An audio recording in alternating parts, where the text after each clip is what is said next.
Good morning. My name is Behl. Welcome to Behl's Business Broadcast. Today we are going to talk about what happened yesterday in the FOMC meeting and how that shifted the outlook of the entire market. After that, we're going to look at what is going on in the AI industry, and we have a bunch of news reports for you to look at. And then we'll talk about how that applies to your business.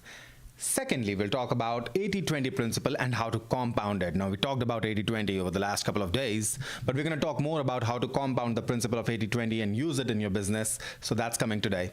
Then we're going to talk about time waste and energy management for you as a business owner, as a business leader, because time is the most important thing that you have within your control, and that is the one thing that is completely non-negotiable. You can never make more of it. Then we'll talk about how to set clear milestones on your path from where you are going, from where you are to where you want to go next. And finally, we'll talk about why people hate marketing, absolutely hate marketing, and how you can turn that whole thing around and bring it to your favor. So let's get started. Today, the first thing I want to talk about is the Bitcoin price. It's down to $106,000. Very recently, Bitcoin was at $125,000. It was actually on, let me see, it was on right here on the 5th of October, so just about a couple of weeks ago. It was at an all-time high of $125,000 approximately, and today it's down to $106,000. Now look at the graph over the last day. Over the last few days, it's been falling, and we have a support right here around $106,000. But what we've got is a big fall since yesterday. We were expecting some great news, and we did receive the news of 25 base point decrease in interest rates by the Federal Reserve. However, there were other things that Powell said that led to this crash, because the 25 base point reduction in the stock in the federal interest rates was already priced in. It's always by the rumor, sell the news. So that's exactly what happened, especially since the prediction or the outlook for the next FOMC meeting in December wasn't exactly great. So let's see what Powell actually said that made all these big things happen. So it's not just Bitcoin. The first thing I want you to note is that it's not just Bitcoin, it's everything. Right here, this is Perplexity Finance. By the way, I love Perplexity Finance because it gives you an aggregated sort of news report for the topics that you're interested in. Instead of having to go through Yahoo Finance or a bunch of other news websites, you can just go to Perplexity and they'll tell you exactly what it is that you need to know. So S&P 500 fell 0.62%, and that is exactly what we were hoping would not happen, but it did. And why were we hoping for it to not happen? Well, it's simple. You want to see the markets go up, and markets go up when you have positive news, and when you have negative news, markets go down. And S&P 500, Bitcoin, NASDAQ, everything fell about 1%. Bitcoin fell actually about 5%. It was also led by sharp declines in Meta, down nearly 9%, and Microsoft down 2 to 3%. Remember, we were just talking about how Microsoft cleared $4 trillion market cap yesterday, and it went down 2 to 3%. It's reasonable volatility. It's not extremely volatile, but for something like Microsoft, which is considered to be a blue chip stock, sort of reserve of value, a store of value, a long-time store of value, to go down by 2 to 3%, it's sort of earth-shattering in the minds of traditional investors, right? And this is about Bill Gates basically saying, oh, AI is in a bubble right now. Now, we have conflicting news and conflicting opinions about it, and frankly, no one has a crystal ball. No one knows what's going to happen. So this is just a regular day in the life of investors. But you have conflicting reports. On the one hand, you have Jeremy Powell saying, hey, AI is not in a bubble. He clearly stated that, and I'll show you that news report. On the other hand, you have Bill Gates saying, we are in a bubble. So in other words, nobody has a crystal ball, nobody knows what's going to happen, and that is exactly what we know. Nobody knows what's going to happen, except eventually you're going to have quantitative easing, because that's the only political solution. But let's talk about this. So Dow Jones outperforms as investors rotate. Now, it had a modest gain, but people actually look at the statements made by people and they think maybe we are in an AI bubble. Maybe we are, maybe we aren't. I cannot tell you right now if we are in a bubble or not. What I can tell you is Bitcoin and crypto have faced the worst October in years. So they used to call it Pumptober. And the pump this year has been horrible. In fact, the narrative around the 4-year crypto cycle is completely demolished now. Crypto typically goes up every 4 years, and that has been happening for the last few cycles, as people would call them. But these cycles aren't real. The cycles would make sense if you actually had consistency, which you don't. Let me say that again. The cycles would make sense if you actually had consistency, which you don't. You only had two correlated sort of events that occurred over the last two perceived cycles. But now, as we are seeing, there's no such thing as a 4-year cycle. People correlated it to the halving process, or the halving, Bitcoin halving every 4 years approximately. But this time, Bitcoin, first of all, for the first time in its history, made a new all-time high right before the halving happened. In fact, months before halving happened. We never have that. And secondly, traditionally, a few months after that halving, you see this alt season. But here's what happened this time. We don't have quantitative easing. And without quantitative easing, crypto does not have two legs to stand on. In fact, that's true for all risk-on assets. Goes on to prove that crypto is not a unique asset in any way, shape, or form. Crypto is just one of those things that happens to be correlated to every other risk-on asset. And gold proves this. So gold is rising right now. Look at this right here. Gold climbed nearly 1% as safe haven demand persisted. Prices are up 45% year on year. So 1% movement in the price of gold is insane. And 45%, we were talking about 44% yesterday, and today we are up 45% year over year. That just means people are completely risk averse. And by people, I mean institutional investors. I mean all sorts of big firms and funds. They're all risk averse right now. And why would they not be? Why would they not be? This is an era of quantitative tightening. So, well, everyone is tightening their belts, and that is exactly what we expected. Oil remained flat because it's got demand, so on and so forth.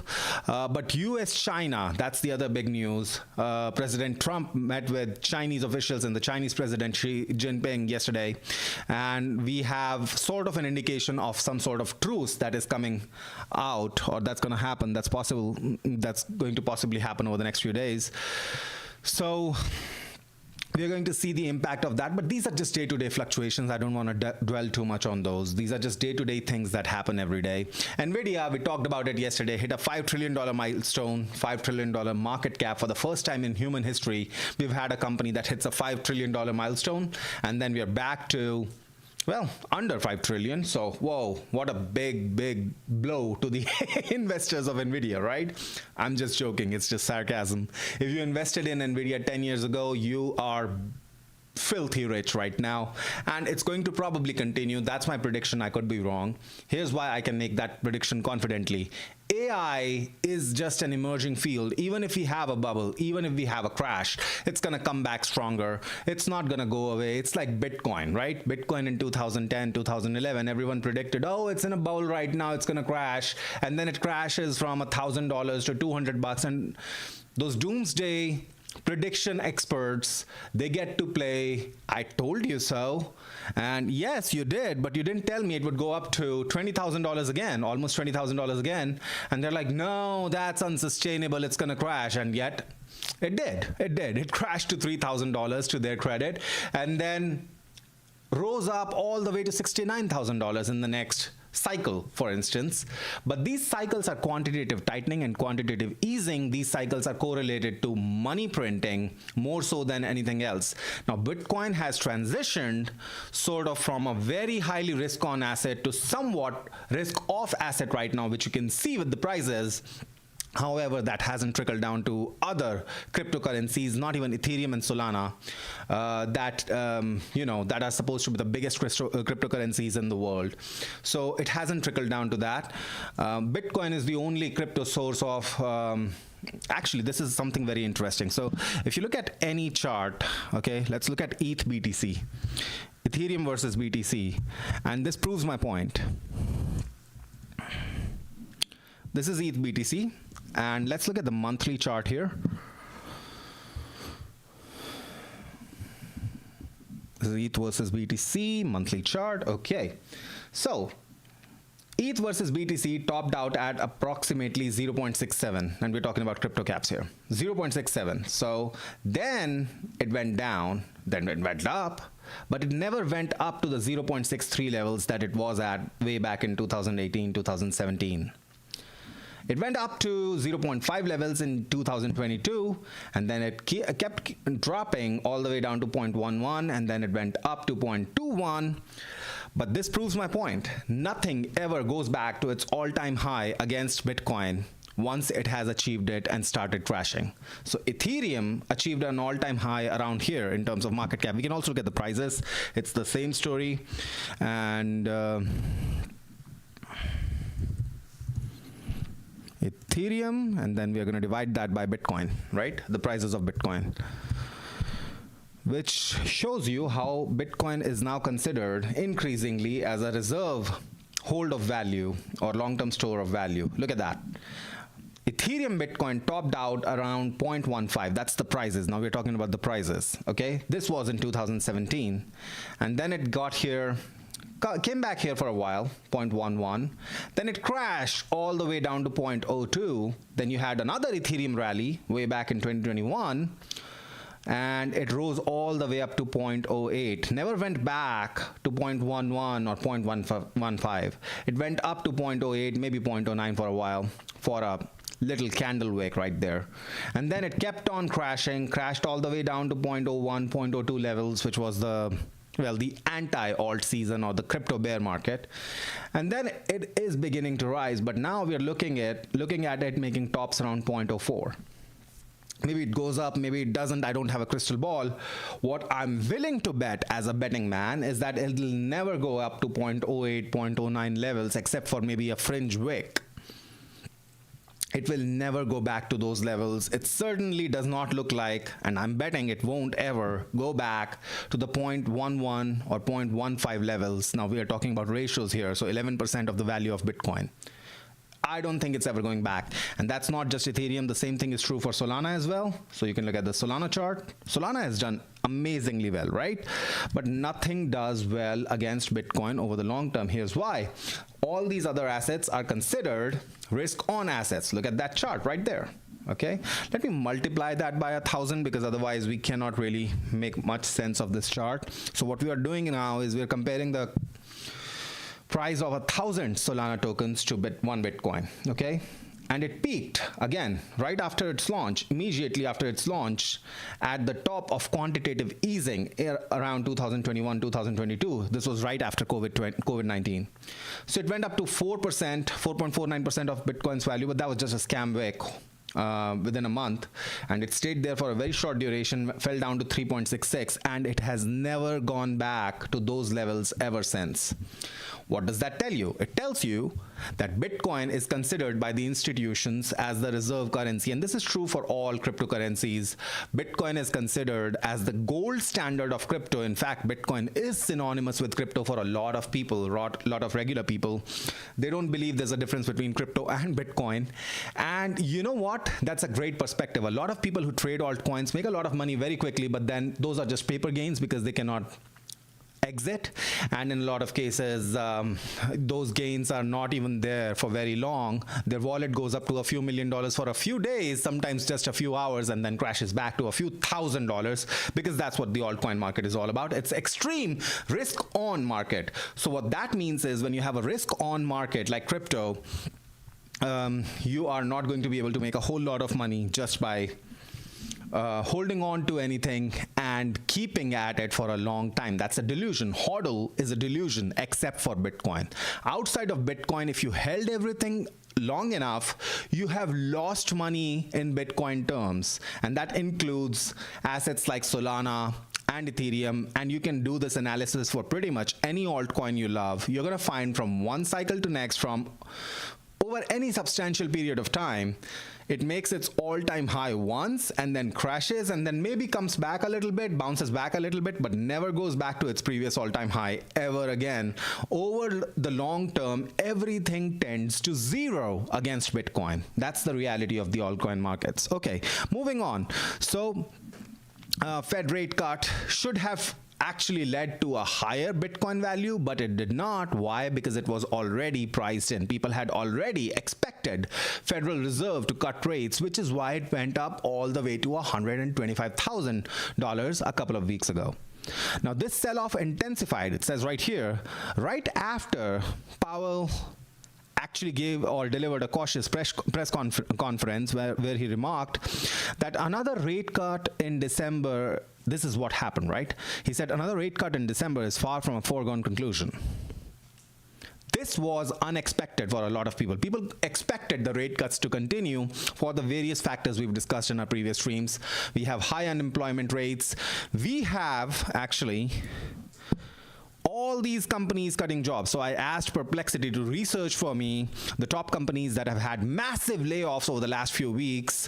And this is basically a short list. So Amazon is firing 14,000 people. 14,000 people. Nestle is firing 16,000 people globally. Then you have UPS firing 34,000 people. That's tens of thousands of people getting fired by all these large, massive companies, right? You have Target firing 1,800, which is actually 8% of its corporate workforce globally. Novo, 9,000. Microsoft, 9,000. ConocoPhillips, 20 to 25% of its workforce. That's just insane. 25% of their workforce, they're firing all of them. That's just insane. Procter & Gamble, 7,000. Lufthansa, 4,000. Intel, well, that's a massive layoff. That's like 25% of their entire layoff, of their entire workload. And, you know, this is just tens of thousands of people who are going to be fired by each of these companies, and this has just been announced over the last few weeks. That's it. In this month alone, so many people are getting fired. So it was not unreasonable for investors and experts and institutions to predict that Federal Reserve is going to continue cutting rates, but they did not. They did not. And here's why. The markets are irrational, and the markets have competing forces. You cannot predict the future. Nobody has a crystal ball. I certainly don't have a crystal ball, and I prepare for both situations, whether they're going to cut rates or increase rates. Both situations are fine, and both are mostly just equally likely. What you do know is over the long term, yeah, they will have to. They'll have to cut rates. They'll have to go do money printing, which is what they always do. That's their elegant political solution. Over the long term, that's what they're going to do, but that's the long term. Over the short term, nobody can predict what's going to happen. It's like trying to predict the waves in an ocean. You don't know what's going to happen, even with all these layoffs and more. Because why are these layoffs going on? Well, officially, these layoffs are driven by AI integration, cost cutting, right? Shifts in consumer spending, automation, tariff-related challenges, which, by the way, they're getting resolved as we speak. You don't know when they'll get resolved. You know for sure they will get resolved sooner or later. So tariff-related stuff and corporate restructuring, which is just another way of saying we don't need that many people anymore, and we don't have the kind of overhead, and we don't need that overhead. We don't need that dead weight slowing us down. But because let's face it, companies have a lot of bloat in terms of HR, and large companies are just taking advantage of that, of this AI revolution that we've got going right now. Now, we'll talk more about AI over our next few streams and today also, but AI is not the poison pill that people think it is. AI is not the magic solution people think it is either. It's just autocomplete, essentially. Let me say that again. AI is essentially advanced autocomplete. That's all it is. And it is trained on fraudulent data more and more because it hallucinates a lot. and then pushes out some information, pushes out text, graphics, imagery, whatever. And then the next version of the AIs, the same AIs, are trained on the same data set that was hallucinated in the previous versions, and now they become more and more hallucinatory. That happens all the time. AI is being trained on its own hallucinations right now, and we don't have a lot of recourse against that, or the companies don't seem to have a lot of recourse against that. Of course, it's going to get better over time, but it's still advanced autocomplete for the foreseeable future. Even then, it has distinctive uses. People are using it to code. I managed to do a lot of coding and come up with widgets for my own trading systems, investment systems, and more. For business systems as well, I've been able to build systems or solutions that would have cost me thousands, tens of thousands, hundreds of thousands of dollars just a few years ago, because I would have to contract someone else. I'm not a coder. I don't have in-house coders, don't have the kind of capacity it would take to code that kind of solutions in-house. So we are great at logic. We're not so great at coding, right? And now we've been able to use AI to break down the entire complex process into simple tasks. And then those simple tasks can be executed by AI, and they can generate a final script for us. Where it falters right now is when you have complex interdependencies, right? So one file depends upon the next file, and the next file depends upon the third file. And when you have thousands of files like that, they all depend upon each other. There's a network effect, and AI doesn't have the contextual memory to keep all of that within its consideration, within its context window at the same time. So it just falters. And there are solutions to that. People are working through frameworks. People have identified frameworks. I've used some frameworks, but it's far from perfect right now. What this does mean is it is getting better, which means there are going to be more job cuts in the future.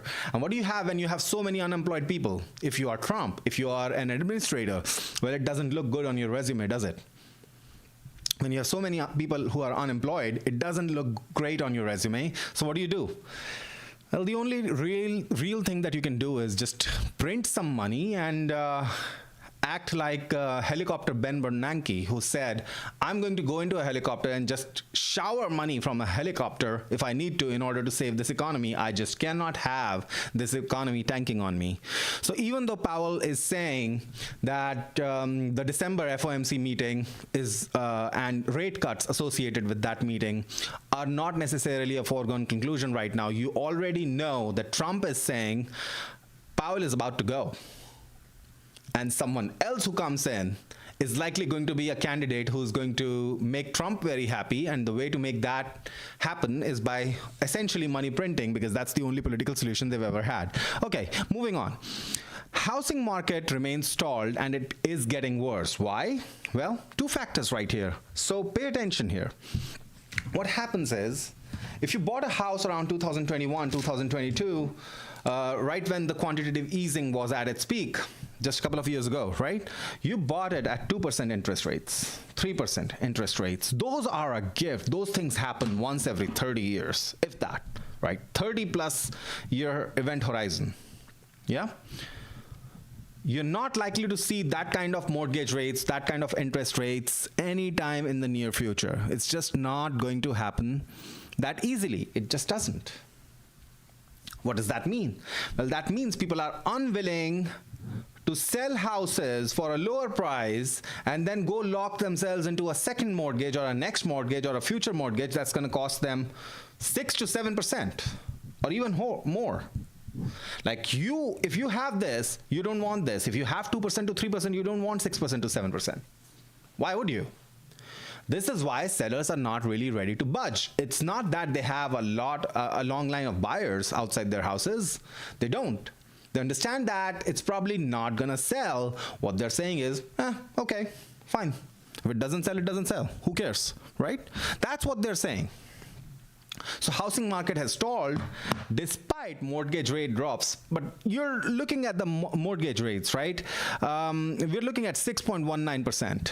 Compared to 2% to 3% that it was just a few years ago for some of these people, for some of the people who borrowed. If you have locked in a great rate for the next 25 years, right, and you're only paying 2% to 3%, you're not in a rush to sell. Unless it's an emergency, unless you have some sort of an emergency, people are not going to sell.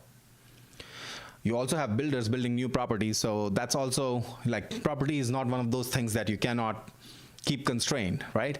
It's just one of those things that keeps expanding. The supply expands as the demand expands, and it's one of the reasons why I don't invest heavily in real estate myself. At any rate, this shows you that we have a glut going on right now. People are not buying houses, people are not selling houses. The buyers are waiting for better prices or better interest rates or both. Sellers are going to wait for, well, just getting the prices that they want or better conditions. So the market is stagnated. Yet another evidence of why money printing eventually is going to happen. There's nothing you can do about it. Now, Michael Saylor seems to have a crystal ball. He's predicting Bitcoin will hit $150,000 by year end. I'm not a betting man. I don't have a crystal ball. I'm going to bet against this, though.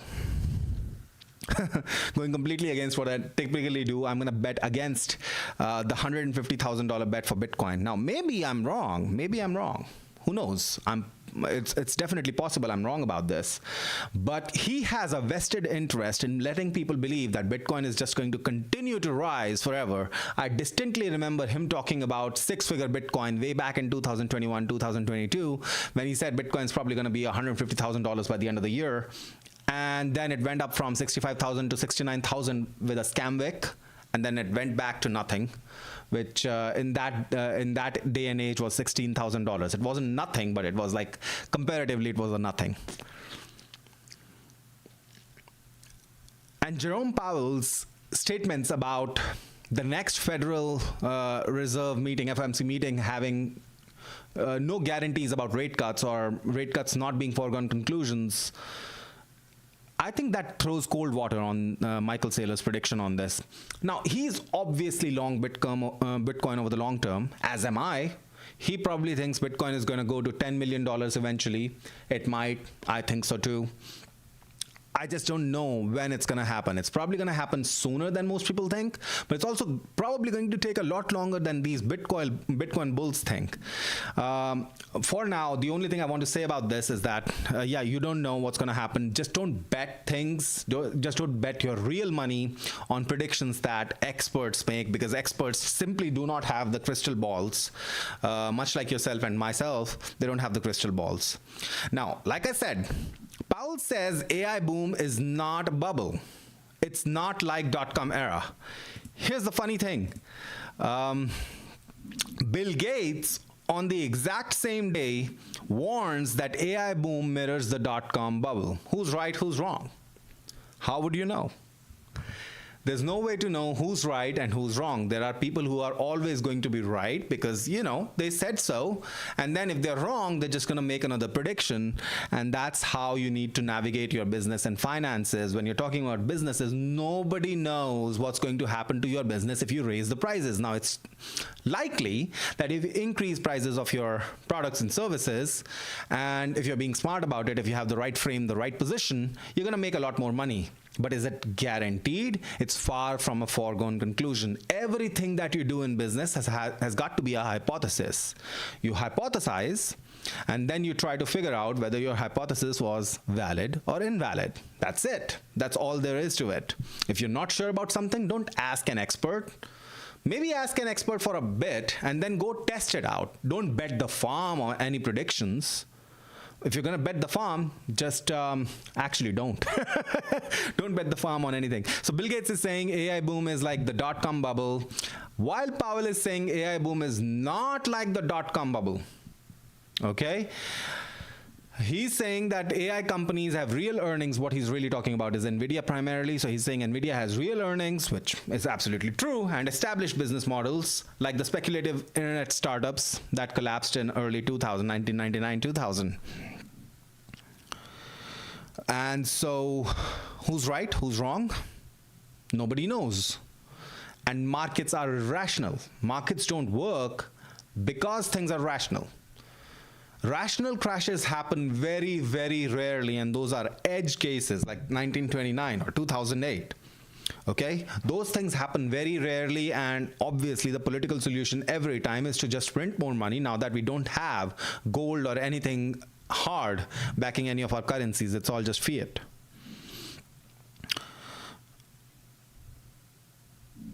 he actually, Bill Gates, so let's look at what Bill Gates has been saying. He drew parallels to the internet bubble in 2000 crash. In the end, something very profound happened. The world was very different. He's been vague about everything. He makes a prediction, he's vague about everything. But I'd like to say Bill Gates has been wrong about a lot of issues. Historically, objectively, just look at what he predicted. Once he said, you're never going to need more than 56 megabytes of RAM. Was it megabytes or kilobytes? I think he once predicted no one's ever going to need more than 56 kilobytes of RAM. That's what he said. Was he right? No. And that goes on to show you no one's a real expert on anything. It goes back to the whole circle of you got to make your own decisions. You got to have your own hypotheses, your own process for testing your hypotheses cheaply. In fact, we're going to talk about this framework in a few days. I am actually writing this framework down. I'm solidifying it. I'm going to share it with you. But the framework is all about not betting the farm on any bet. And what was true yesterday is not necessarily true today. So things evolve, the economies evolve, the world evolves, and your business and your hypotheses have got to evolve with those. And the greatest skill you can ever have as a business owner is just being agnostic about what works and what doesn't. What worked yesterday for your business won't work tomorrow for your business. What worked to bring you from $500,000 a year to $5 million a year is probably not going to take you from $5 million to $50 million a year.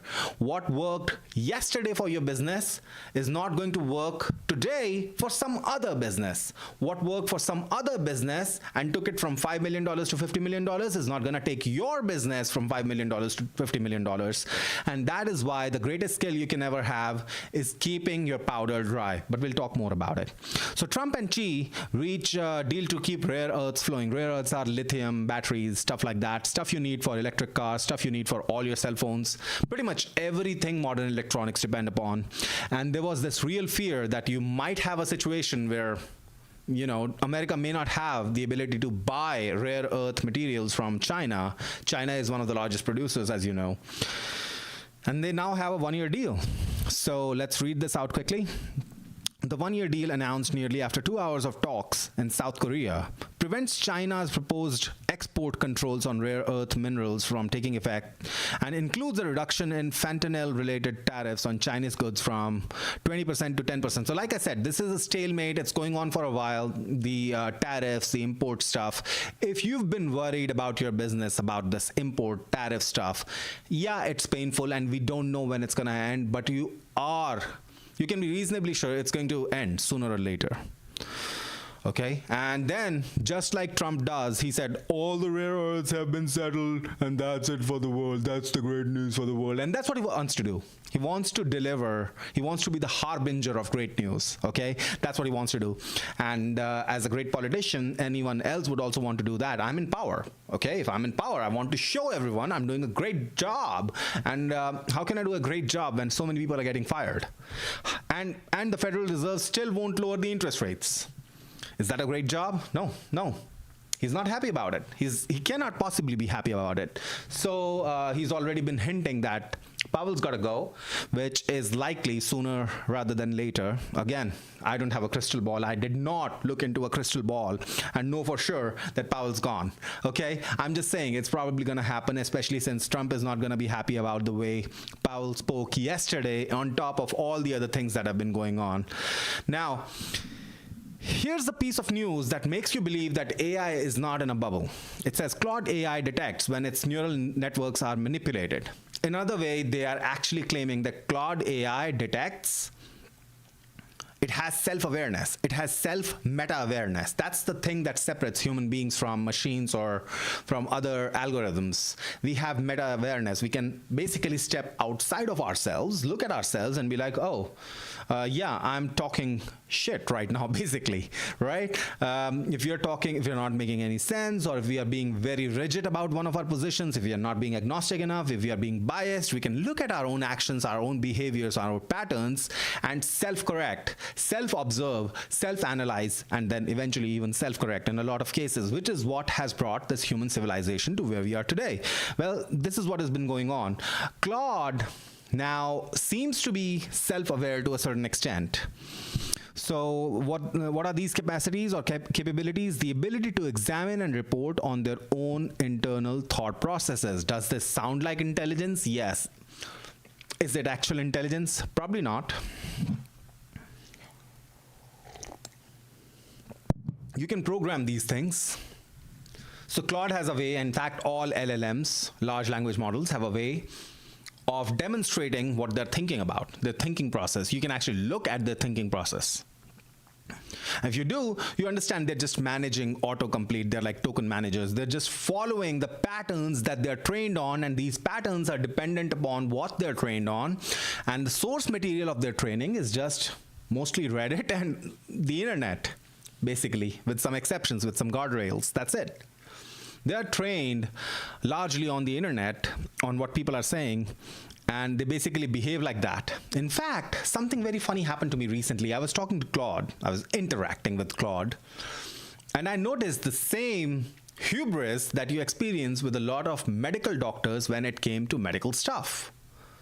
Like a condescending tone that you expect from most of the doctors, you can expect the same condescending tone from Claude or other LLMs when you're talking about medical information.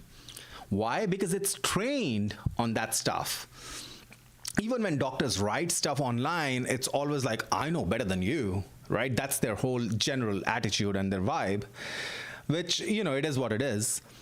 When you talk to an expert who in their own mind is a real expert, right? Who doesn't have the humility to say, maybe I don't know everything. They like to pretend that they know everything there is to know. When you talk to people like that, they have this condescending attitude towards you, and that's the same attitude that is reflected by Claude and other LLMs when you're talking to it about medical patterns, which goes on to show you, maybe it's just autocomplete, trained on linguistic patterns and knowledge from human beings with all its flaws and biases. And now, like I said, AI goes on to produce content which then gets published, and then the next version of the same AI might actually go on and train on that published content. Here's what the problem is. Sometimes AI hallucinates when it generates content, and if there's not a human in the loop looking at the content and looking at ensuring that the information being provided is correct, the human, without this human identifier or human checking station in the loop, what you have now is hallucinated content becoming source material for training the next version of the AIs, and they're training on hallucination, and it's just going to continue to compound over the long term until something else happens. So Jack Lindsay, a neuroscientist on Anthropic's interpretability team, well, there is some sort of a vested interest right there, but this guy says the remarkable aspect is that the model exhibits a level of meta-awareness. Well, it's not hard. You just tell it. You just point it to look at its own thoughts. So when I was talking to Claude about medical stuff and it became condescending, I just said to it, look, you're trained on the data, which comes from a lot of doctors who are typically very condescending when, talking to patients. And you have that same bias. And it was like, oh yeah, you're right. And for the next few minutes within that conversation, it was able to control that bias. But that's again just mimicking behavior, just being able to train what is going on, because not everyone talks the same way, and it has a huge, massive data set that it's trained on.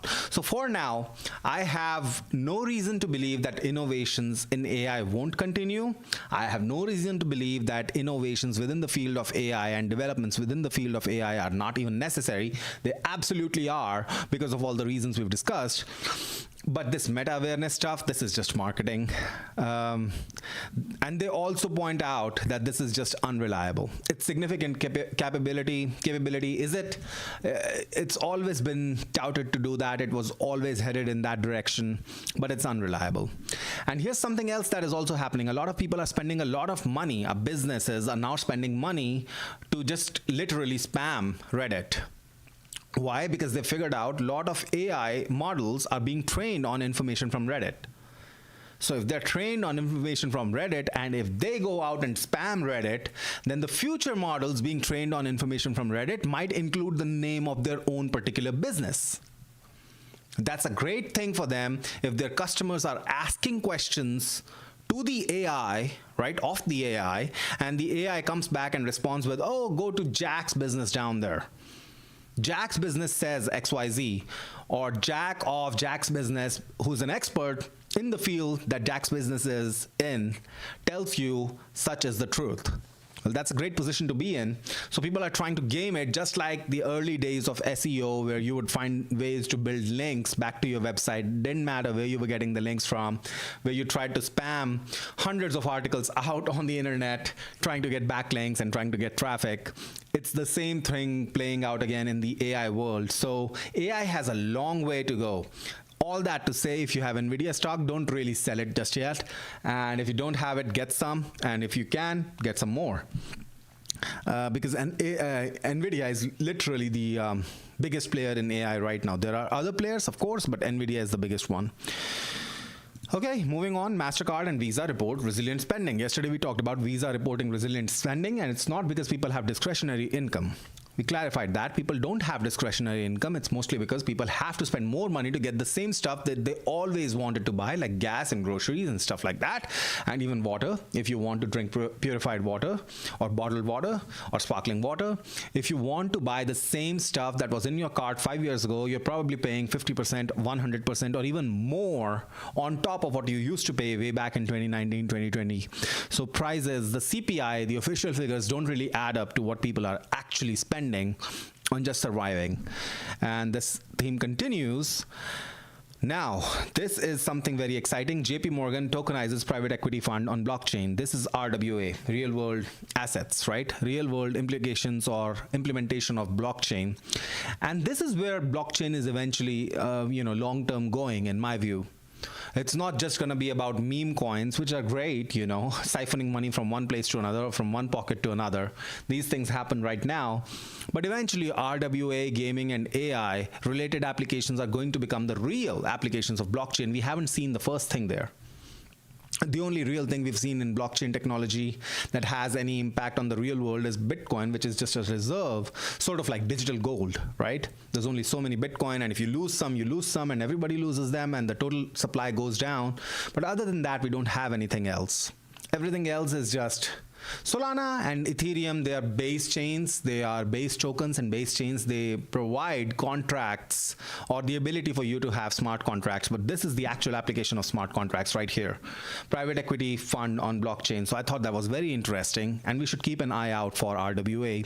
And eventually you might be able to use some of this RWA technology, or you might be able to pioneer that in your own business, and basically cut out a lot of middlemen, which points to the same thing, more unemployment, right? If you don't need an attorney to be able to validate your trust or your financial structures, then what do all these people who have billions of dollars worth of business every year collectively, what do they do? Big questions to answer. I don't have the answers, but hey, AI deepfakes are getting good, right? There was if you're unaware, what happened was they called something. AI basically created deepfakes for Hurricane Melissa, and there was a huge social media storm, which did not happen in the real world. It was just based on deepfake videos. People actually started believing that there was a huge storm called Hurricane Melissa, and that was actually never real. Really what happened, or the impact of Category 5 hurricanes, actual impact was completely, people were completely misled on that. So fake videos depicting, and this is funny, sharks swimming in hotel pools, devastated airports, and fabricated rescue scenes. These things accumulated millions of views across TikTok, Instagram, X, Facebook, and this prompted urgent warnings from officials and fact checkers. In a lot of cases, the warning was just that this is all fake. None of this is actually happening. Yes, we have a storm. No, it's not that bad. No, you're not going to get eaten by a shark in your backyard. Essentially what it amounted to. So the deluge of AI content, much of it created using OpenAI's newly launched Sora 2 text-to-video generator, represents the first major test of how AI-generated misinformation spreads during a natural disaster crisis. Now, take note. What happens is that this is going on right now, and then we're going to have a lot of fact checkers on it who are going to say, no, this did not happen. And in the future, AI gets trained on this, and they're like, right, it didn't actually happen. But what happens to things that are not as widespread? What happens to the videos that get a few 100,000 views or a few thousand views but have misinformation based on AI generated stuff? Well, no one's going to do fact checking on that stuff. And then the future versions of AI won't know what's real and what's not. So imagine if this did not have any fact checking that's going on, which most content produced by AI won't have fact checking on it. What happens to that content? It becomes source material for future versions of AI, whereby it acts as its own poison pill. Another news, GM is laying off 5,500 workers as EV demand slows. And EV demand was, we'll talk more about it in some other stream, but EV demand was greatly fueled by the discounts, by the incentives. As the incentives dry up, you don't have that anymore. That said, this was a funny meme that I wanted to share with you, so have a look at this one.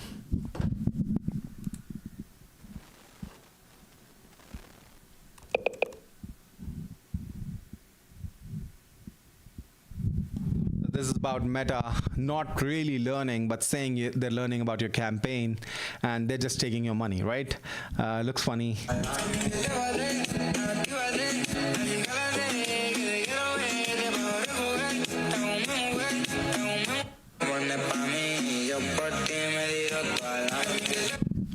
Thankfully, it's not the truth. Thankfully, in the real world, what happens is that AI, Meta algorithm is really good at looking at your content and matching the context of your content with their audience, because you have maybe 9 data points about your audience, but they have hundreds of thousands of data points about each and every individual who is a user of their platforms, and they have the ability to match your content to the people who are suited for that content. So thank God for algorithms. This is just funny. I just wanted to share it with you as a fellow entrepreneur. Another video I wanted to share that I found on Instagram is this one. Have a look. Behl, one of Australia's most influential agencies, and your social media is blowing up. What was the mindset shift that took you from posting content to building a movement?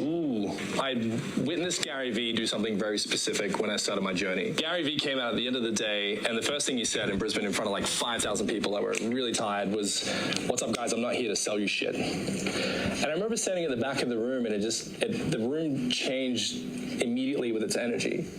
And that's when I realized that Gary wasn't selling anything. He created a movement. And people cared about what he said because he would give lavishly and not ask for anything. And that's when it kind of hit me. I'm like, that's the next generation of business, is like to give tremendous value consistently to the market and ask for little to nothing. So this is where I wanted to talk to you about people hating marketing. People absolutely abhor being marketed to. This is an absolute truth. Your audience hates it when you market to them. Why? We talked about it yesterday. Let me reiterate that. People don't care about your business, your products, your services, whatever it is that you offer to them. People do not want your products. They don't want your products. And what are you marketing? You're marketing your products. People want results, which have to do with them, not your product. Your product is the thing that gets in the way. They must use your product to get the results that they want. Sure, they'll use it, but then your product is the thing that gets in the way.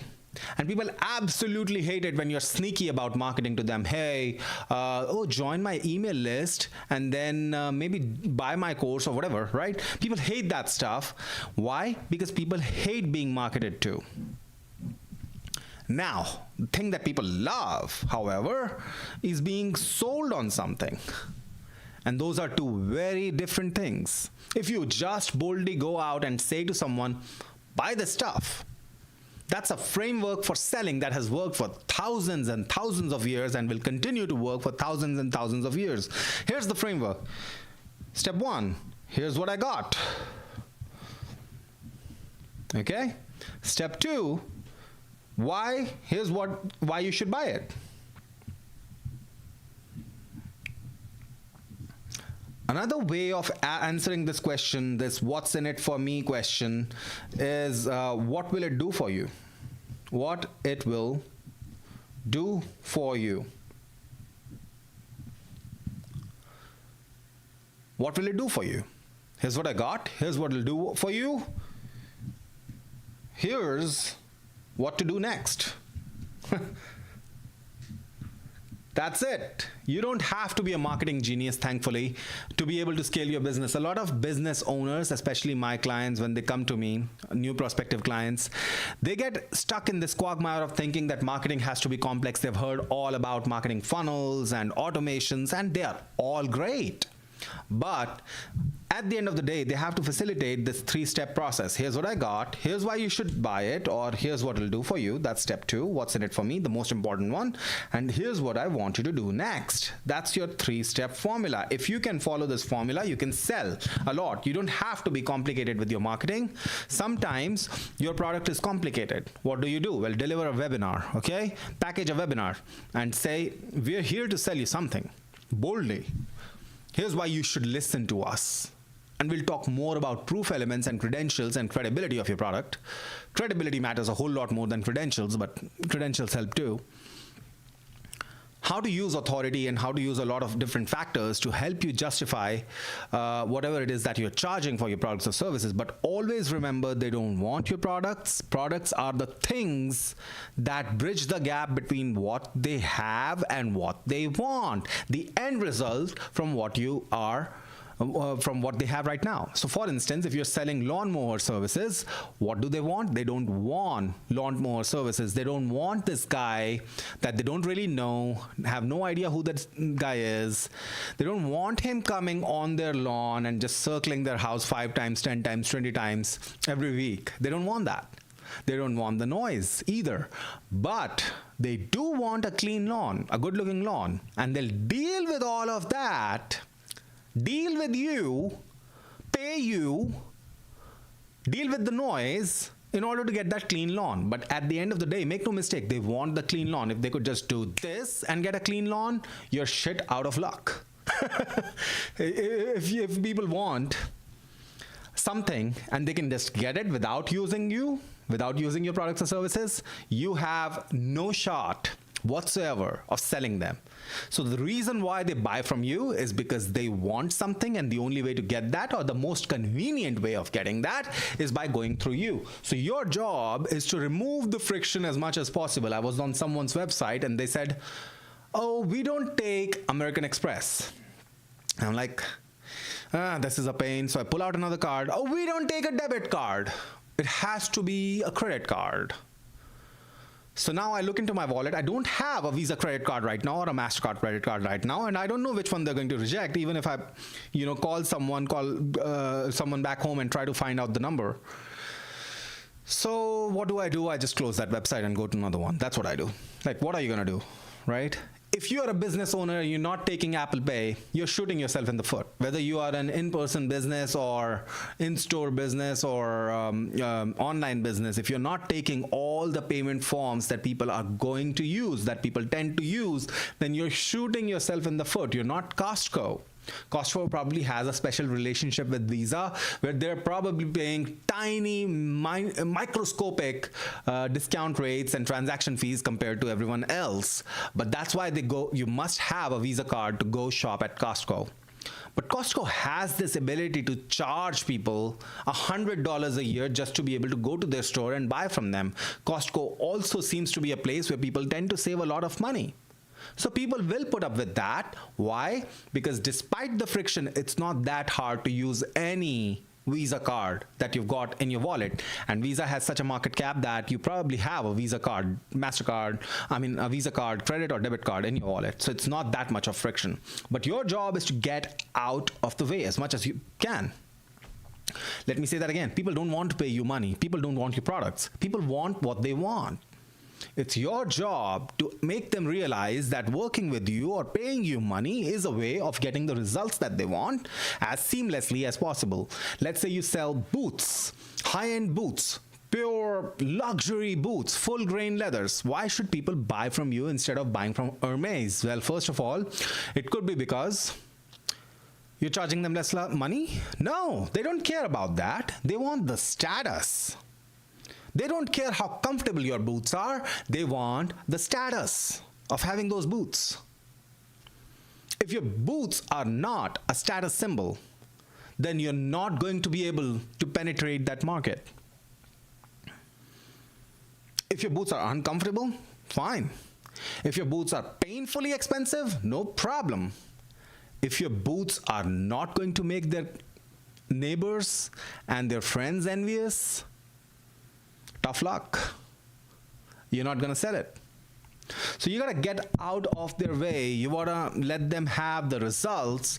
You don't want them just buying your product and marketing your product to them. So you don't want to market your product.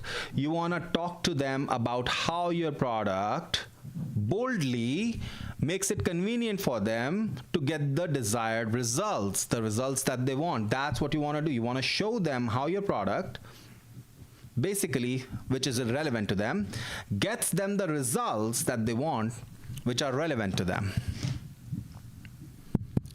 So that's that.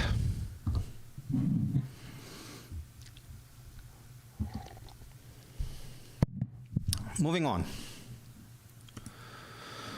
Greatest skill that you can develop is being in a great mood in the absence of things to be in a great mood about. Most people don't question someone who's in a bad mood. Like, I'm just in a bad mood. So it's like, well, if you can be in a bad mood for no reason, it's like you might as well be in a good mood for no reason, because that one at least serves you. That's a great video by Alex Hormozi. He talks about manufacturing mood and being positive, and that brings me back to something that I've been meaning to talk to you about, which is time and energy. You have very limited time. As I get closer to 40 years of age, I realize how limited my time is, more so than I've ever realized before. And in my youth, I could just slack off, waste time, waste my energy, which is what I used to do because I had so much energy. I could sleep 4 hours a night and wake up completely refreshed because 2 of those 4 hours were deep sleep, and just go to work and waste my energy all day long and still get so much done. That was my 20s. That was my teenage. All the way from 14 years of age all the way up to maybe 28, 29 years of age, that was my life. I would just waste my time and energy and still have so much energy at 8 p.m. that the next 4 hours of productivity was all I needed to accomplish my goals. That's not true now. My energy is very limited. And now I find if I spend half an hour in the morning going through X or watching YouTube shorts, my day is pretty much shot. I don't have the same capacity right now. I don't have the same dopamine management system right now that I used to have then. And this is despite the fact that I am very zealously guardful or protective of my energy and time. But here's what I've found. The best days I have are the ones where I just eliminate waste. Okay, no social media, no gaming. That's 80% of the eliminations right there. Don't go to Costco or Walmart. That takes up 3 hours, 4 hours between driving all the way to Costco and then going into Costco and then, buying stuff and then wasting your willpower on deciding whether you want to buy this or not. Right? You're wasting so much time, you're wasting so much energy that you might as well, do that once a month and then do it at the end of the day because it's necessary, but you still got to do it. In the future, I've decided I'm only going to go to Costco on Saturday evenings, 6 p.m., and be out of there by 7 p.m. And I'm not going to bring anyone else with me because then they're like, can we buy this? Can we buy that? Can we buy that? And it's like, no, just buy some lean proteins, buy some good proteins, and get some veggies and get out of there. You don't want to buy anything else because there's just so much to buy. And every time you're using your willpower, you're draining yourself of willpower. Every time you try out a free sampler, you're hitting those dopamine circuits, and if you're hungry, then you want to eat immediately, and then you go to the Costco cafe and buy yourself a sandwich. And there's your energy for the rest of the day. You've spiked your glucose and your glycemic index is off the roof, off the charts.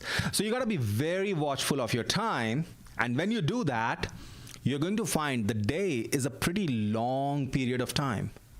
Like if you are not wasting your time on stuff that actually matters not, you're going to find that if you devote yourself, if you sit down and force yourself to spend 8 hours a day doing only important stuff, and you're going to have to sit down and figure out what's important for you. It's typically the one thing that you need to identify right now that's holding you back from scaling your business. The one thing. If you just do that one thing, one day is such a long period of time. You have too much energy. You have too much time. You have too much energy. The only way to have too much time and too much energy is to ensure that you're not wasting it on stuff that is not important. On the stuff that is actually wasteful. That's the easy part. Don't watch YouTube shorts. You don't spend half an hour scrolling TikTok. Don't spend half an hour scrolling X. That's the easy stuff. The hard stuff is doing things that make you feel productive, but they're really not aligned with the one thing that needs to propel you, that is going to propel you or your business from where you are to the next level, where you want to be. So for instance, I could spend the rest of my day trying to add things to our packaging. But our packaging is already fine. That's not my bottleneck. I would feel greatly productive about packaging our products way better than we do right now. It would probably have some impact on the long-term value of every one of our new clients. It probably would.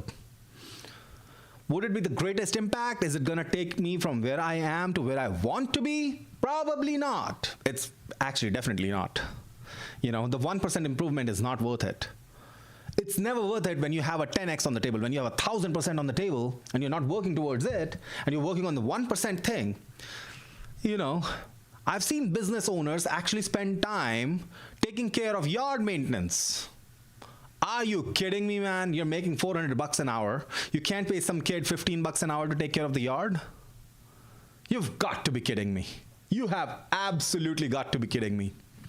If you enjoy that, great, but then don't tell me you're being productive when you're doing that. It's like I enjoy shopping. I enjoy shopping because it's one of my favorite sports, and yet I'm very financially disciplined, so that consumes a lot of my willpower, right? I need to buy stuff for my business, for my life, for my personal things, for my studio, for everything. But I also don't want to waste my time doing that when I could be doing far more productive work. So what do? Well, you prioritize the one thing. You apply 80-20 and figure out what your one thing is. We've been talking about the one thing forever. There's actually a book with that same title. I think I read it several years ago on a flight somewhere, which is called The One Thing.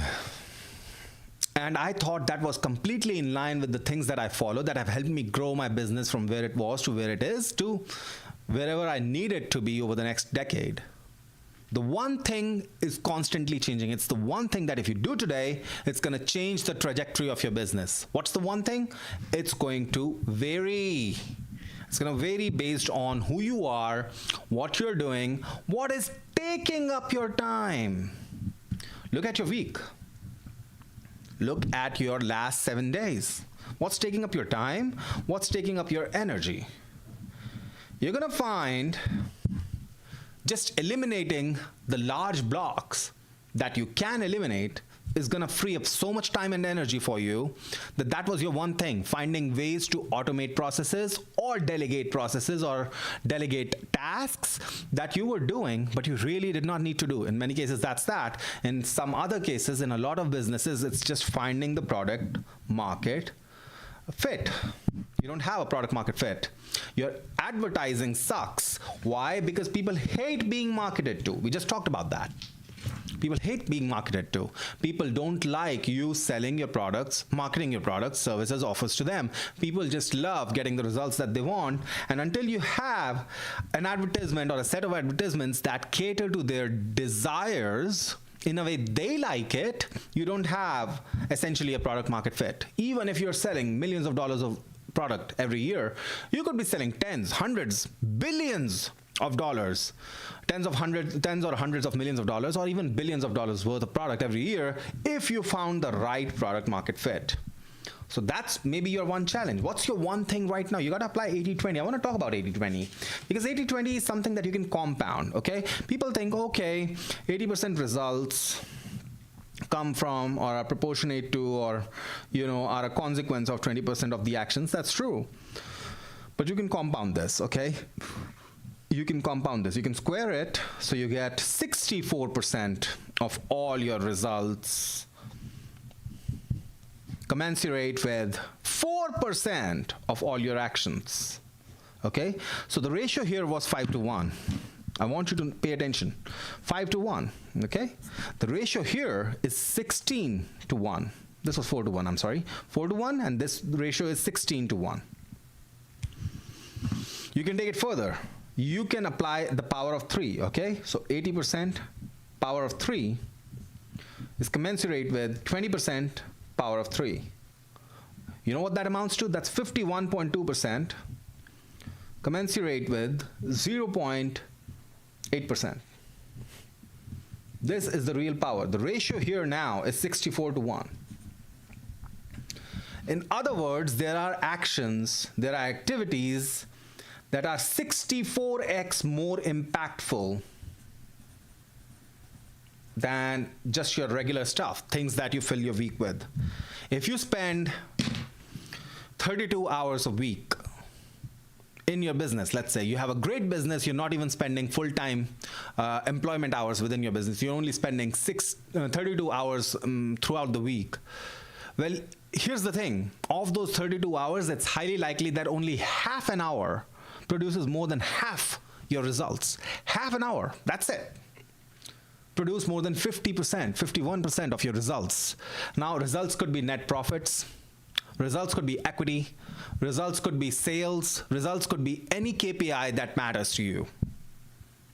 Whatever the most important KPI for you is hidden right here. There are actions that have disproportionate rewards. I always talk about disproportionation, okay? Disproportionate. This is why I always hate the terms like averages, okay? People say, oh, the average this or average that, and let me give you an example. Someone very close to me, a great friend who was a client for about 10 years, told me that averages don't matter, and I disagreed with him, and he said, okay, but let's say you're very comfortable with 25-degree water, or let's say 50-degree water, right? So on the one hand, we're going to take a bucket of iced water, or basically just really super frozen water at 30 degrees, right?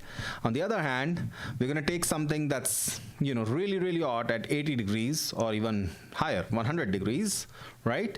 This averages out to about 65 degrees, which is a comfortable, warm, like room temperature. It's not even warm, it's just room temperature water. But if you put one of your hands in this water, which is freezing, one of the other hand in this water, which is, getting close to the boiling point. I know it's not the boiling point, but you get the point, right? The average is great, it's room temperature. Well, let's say the other one is at 180, okay? 180, that's the boiling point. The average then becomes, 110, 105 degrees, okay? 105 is great, it's lukewarm water, it's slightly warm water. Your hands would be very comfortable in a 105-degree pitcher of water. But if one of your hands is in 32-degree water, and the other hand is in 180-degree water, neither of your hands are going to be comfortable. So you see my point? The average does not matter, the absolute matters, and that's where the disproportionation theory comes from. There are actions, there are tasks, there are processes within your business that are 64 times more impactful than just everything else you're doing, than the average task you put yourself up to. Imagine being 64 times more impactful, but for not just half an hour a week or 1 hour a week, but for the entire week. That is the way to take your business from where you are to where you want to be. That is also the way to take your life from where you are to where you want to be. So the results, it's not just 80-20, it's also 64-4, it's also 51.2, 0.8. That means under 1% of all your actions are so impactful that they deliver half the results. What if you could scale those actions? So really, this comes down to two things. Eliminate the things that are keeping you chained, and then focus on the things that are significantly, disproportionately more impactful. And this brings me to the last topic of today, which is clear milestones on your path. So let's say you're doing $3 million a year right now, top line, and you want to go to, $20 million a year, top line. Well, it's not going to be a straight line. You know that, right? Instead, you need to have milestones, and these milestones are not fixed in place. It's not like, oh, first we'll get to 6 million, then we'll get to 10 million, then we'll get to 15 million, then we'll get to 18 million, then we'll get to 20 million. That's not how it works. What these milestones correspond to are the different ones, or the different one things that you're going to have to tackle. Okay, right now in one of my businesses, one of the big things that I need to tackle is finding a logistics manager. Once I have that, that particular milestone is taken care of. So that's the first one thing, find the logistics manager.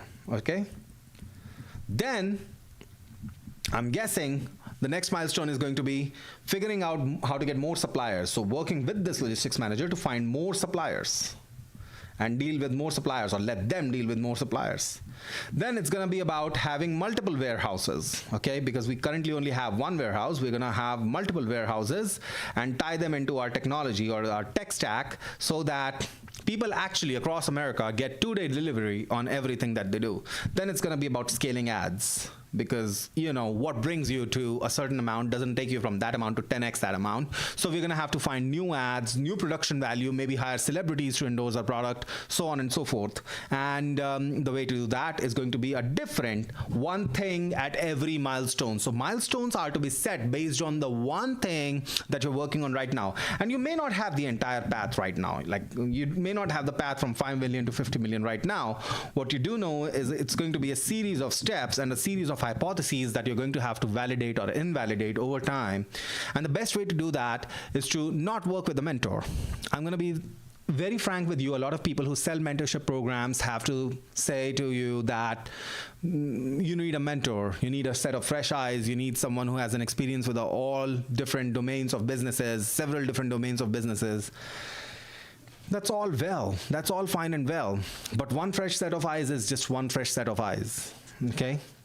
You probably need a peer group way more than you need a mentor.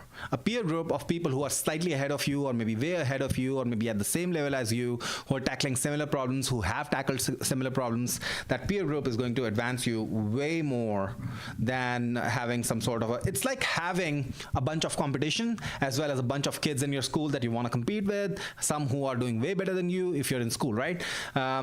Is that going to help you more, or is just having a private tutor going to help you more? Both will help, but having that competition is significantly more advantageous for you, because most of the times you can receive help from your own peer group. So peer groups are going to help. Anyway, I also had one last video that I wanted to share with you, just the introduction of. This is how most people play the game of money. Sacrificing pawns, obsessing on the small moves. But real wealth, it's not about the pawns, it's about moving pieces that actually change the game. Because while most people spend their lives reacting, the wealthy are playing to win.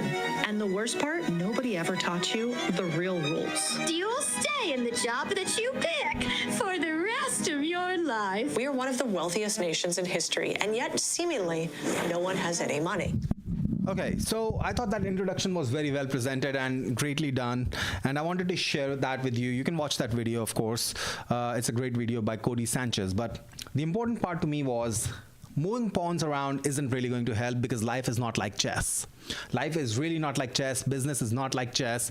You absolutely can, and you should, you absolutely under every circumstance should strive and endeavor to go outside the board that is set for you. The apparent condition, here's the problem with chess. Chess has a certain set of rules that you must follow. And you're also limited to an 8x8 grid. This is why I never paid attention to chess, even though, you know, in the beginning, at some point of time when I was a kid, I was getting good at it. And then I decided it's really not commensurate with real life. It doesn't respond to or reflect real life conditions and challenges at all. Why? Because you're constrained. You're constrained to this little grid, right? 8x8 grid. This is it. This is your chessboard. You can only move your pieces around. But in the real world, in the business, it's more like go around, bro. If you have obstacles, just go around. That's what business is all about. It's about finding creative solutions to your challenges. If you've not got the money to do things that you want to do, well, someone else has the assets already, right? Jay Abraham talks about the strategy of preeminence, and this is a great example of it. If you want to have an office and you don't have it, and you don't have the money, or you don't want to spend the money to have that office, but you need that office to have buildings or meetings or whatever you need it for, well, there might be a way for you to get that office by having a strategic alliance with someone who has an unused office. Maybe there is a dentist or a doctor in your area or a chiropractor in your area who has a way too much square footage for what they're using it for, and they may have a spare office within their whole practice area that you can just rent from them for a very small amount of money on a month-to-month basis, or maybe even give them a profit share. That's it. You just got to go out and make offers in volume. Volume solves everything. I keep telling you, volume solves everything. Volume will solve all your problems. You've got that from me. You can quote that on me. Volume will solve all your problems. And so someone else has got assets that you want. If you want a big embroidery machine to start an embroidered t-shirt business, for instance, someone else has got that. And it's sitting unused, and they're paying rent to house that machine where you could be using it 24 hours a day, right now. Someone else always has access to assets that you want, and they're unused for the most part, and you can go out and do a profit share deal with them. Will they always say yes? Of course not. Like, why would you expect that, right? No, some of them will say yes. You reach out to enough people, someone is gonna say yes. Outreach is so cheap, so easy. Someone's gonna say yes. Reminds me of an old story where I was trying to look for a job, but I wanted to work for specific people who don't have HR programs, small businesses, great learning, but you couldn't really get a job with them. They didn't really have programs like that. And so what I started to do was I used to write handwritten letters like this, large handwritten letters, put them in an envelope, send them. And I received responses from some of the greatest people in the world. I ended up meeting some billionaires. It expanded my mind to the possibilities. I never worked for any of them because it just changed my mind. It just changed my mindset. And I just realized I could reach anyone, anytime, and actually sell anything. As long as it made sense to them, as long as I aligned my offerings with what they want out of life, what the results they are craving for out of their own lives. If we could align those two things, we could get whatever we wanted. So you might want some assets for your business, which might seem capital intensive. And I can assure you right now, there's someone out there not too far from you who's got the same very asset sitting somewhere, collecting dust, in a warehouse that they have to pay money for just to house it, and it's sitting there unused. And if you went out to them and said, look, or if you reached out to them, you don't even have to go out. You can just send out a letter, which is a great thing to do in 2025. And if you don't want to do it, you can just do emails, right? Outreach emails. Hey, so I know that you have this thing, and if you're not using it, I would be happy to use it because I need it, and I'd be happy to share profits with you. Would you like to discuss this potential? And that's just Jay Abraham's strategic alliance. That's it. In a nutshell, he's built massive corporations on the back of this thing. You can too. Nobody's stopping you. You can build your corporation to any level that you want. If you think you're constrained by assets, you really aren't. You really aren't constrained by assets. So that brings us to the end of today's stream. I had a lot of fun talking to you today. I hope you had some fun talking to me or interacting with me. Within the next week, we're going to have a situation where you can actually ask questions live, and I can answer some of those questions. We're also going to start inviting guests shortly. So make sure you're subscribed to the channel because I don't want you missing out on any of this. If any of this seems valuable, go ahead and leave a comment down below and go ahead and tell us what you would like to talk about. If you have specific case studies that you'd like us to discuss, reach out to us. We're going to have programs for that shortly on our channel, so you can look into our channel description and figure out how to reach us. If you want to be featured for an interview, do not hesitate to reach out. My name is Behl. I'll see you tomorrow in Behl's Business Broadcast. Have a great day ahead.